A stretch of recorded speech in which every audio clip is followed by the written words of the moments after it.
dalawang paraan sa pangangalaga sa sarili. Una, ang pagsisipilyo araw-araw. Pangalawa, ang pagliligo araw-araw. Ito ang dalawang kagamitan sa pagtutoothbrush, toothpaste at sipilyo. Ito ang mga hakbang. Una, kumuha ng toothbrush at maglagay ng toothpaste sa sipilyo. Pangalawa, i-brush ang ngipin ng maigi at mag-mouthwash.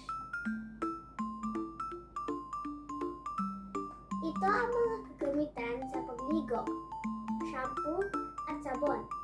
Ang sabon ay para sa ating katawan at ang shampoo naman ay para sa ating buhok. Maglagay ng kaunting shampoo sa buhok at kuskusin ito ng maigi.